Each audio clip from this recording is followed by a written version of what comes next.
अब देखो बच्चों, क्वेश्चन नंबर 2 में ये कह रहे हैं कि तुम्हारे पास एक फंक्शन गिवन है F of X is equal to minus of mod X. ठीक है, मॉड का मतलब क्या होता है? इसका मतलब होता है बच्चों, अगर मैं 3 का मॉड लेती हूँ तो आंसर कितना आएगा? 3 आएगा।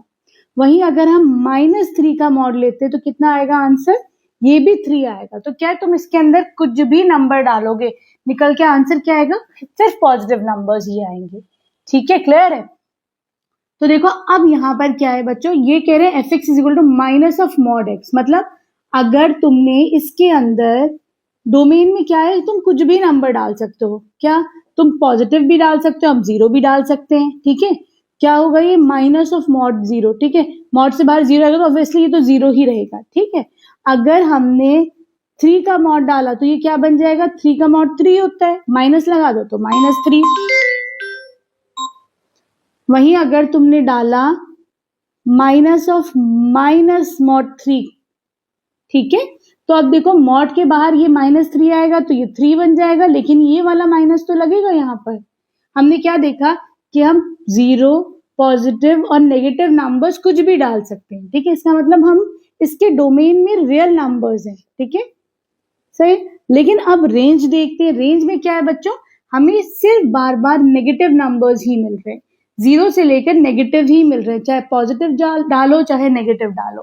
ठीक है, तो हम इसकी रेंज क्या बोल देंगे कि यहाँ पे जो इसकी रेंज आ जाएगी वो क्या हो जाएगी? रेंज हो जाएगी इसकी -∞ से लेकर 0 तक, लेकिन 0 इंक्लूडेड है, तो ये तुम स्क्वायर ब्रैकेट बनाओगे। ठीक है, क्लियर है? इसका ग्राफ कैसा बनेगा? अगर तुम मॉड एक्स का ग्राफ बनाते हो तो कैसा बनता है? ऐसा बनता है मॉड एक्स का ग्राफ।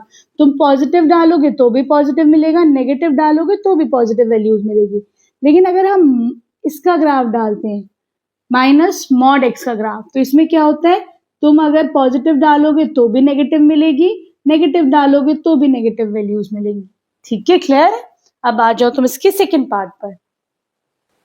अब देखो बच्चों, इसके सेकेंड पार्ट में है फंक्शन क्या है तुम्हारे पास? Under root 9 minus x square. ठीक है, ये जो भी वैल्यू होगी वो क्या होगी बच्चों? इक्वल टू और ग्रेटर देन 0 होगी, है ना, क्योंकि अंडर रूट के अंदर है। ठीक है, मैं इसका क्या करती हूँ? दोनों तरफ स्क्वायर कर देते हो, तो 9 minus x square is greater than equal to 0। ठीक है, इसको हम क्या लिख सकते हैं? 9 को हम लिख सकते हैं 3 का स्क्वायर। ठीक है, अब ये देखो बच्चों, हमारे पास ना एक क्या है? ए स्क्वायर माइनस बी स्क्वायर क्या होती है? ए प्लस बी आइडेंटिटी और ए माइनस बी। ठीक है, this is greater than equal to 0। ठीक, अब मैं क्या करती हूँ? 3 plus X greater than equal to 0 ले लेती हूँ, यहाँ पर 3 minus X greater than equal to 0 ले लेते हैं हम। ठीक है, क्लियर है? अब दोनों को इसको सॉल्व कर लेते हैं। सही, क्या करोगे? हम क्या करेंगे यहाँ पर? देखो कि जब यहाँ पे तुम्हारे पास इक्वल टू का साइन नहीं है, ग्रेटर देन इक्वल टू का साइन है, हम क्या करेंगे? दोनों तरफ 3 को सबट्रैक्ट कर लेंगे। ठीक है, सही। क्या होगा? यहां से यहां गया तो x is greater than equal to -3। ठीक है, सही है। तो तुम्हारे पास x की वैल्यू ये आ जाएगी। ठीक, अब यहाँ पर देखो, यहाँ पर क्या कर सकते हैं हम? 3 माइनस एक्स है, यहाँ पे भी -3 कर दो। ठीक है, उसी तरीके से यहाँ पे -3 कर दो, 3 से 3 कैंसिल, तो -3 is greater than equal to -3। अब बहुत सारे बच्चे क्या गलती करते हैं? माइनस से माइनस कैंसिल करते हैं। नहीं, ऐसे नहीं होता है। माइनस मल्टीप्लाई करोगे, यहाँ पर दोनों तरफ माइनस मल्टीप्लाई करेंगे। अब क्या होता है बच्चों? जब हम माइनस मल्टीप्लाई करते हैं तो अब ये जो हमारा साइन होता है ये चेंज हो जाता है, ग्रेटर देन का लेस देन बन जाएगा। ठीक है, ये बहुत इंपॉर्टेंट है। तो x is less than equal to 3 हो जाएगा। ठीक है, क्लियर है? अब अगर हम डोमेन की बात करते हैं तो देखो, अब डोमेन क्या हो जाएगी तुम्हारी? डोमेन हो जाएगी आपकी यहाँ पर -3। ठीक, -3 इंक्लूडेड है, इसलिए स्क्वायर ब्रैकेट लगाया, से +3 तक, +3 भी इंक्लूडेड है, तो ये तुम्हारी डोमेन हो जाएगी। ठीक है, क्लियर है? अब हम इसकी रेंज भी देख लेते हैं। तो देखो, तुम यहाँ पर ऐसे भी लिख सकते हो, x is such that x is greater than equal to 3 and less than equal to 3। ठीक, अब मैं क्या करती हूँ यहाँ पर बच्चों, तुम जरा वैल्यूज पुट करो। अगर हम -3 पुट करते हैं, जरा सा देखो, -3 का स्क्वायर तो अंडर रूट 9 माइनस 3 का स्क्वायर इज अगेन 9, है ना, तो ये कितना आ जाएगा? 0 आ जाएगा।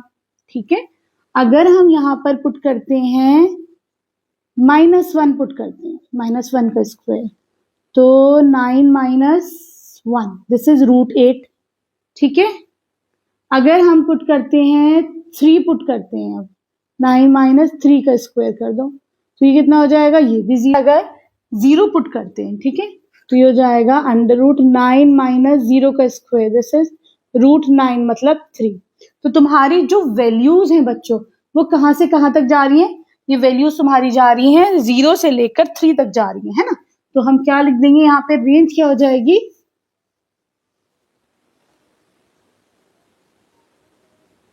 रेंज इज इक्वल टू 0 भी इंक्लूडेड है इसलिए स्क्वायर ब्रैकेट, और 3 भी इंक्लूडेड है, ठीक है। तो यहाँ पे रेंज क्या हो जाएगी, 0 से लेके 3 हो जाएगी। आई होप ये अच्छे समझ में आ गया होगा। अब आ जाओ क्वेश्चन नंबर 3 पर।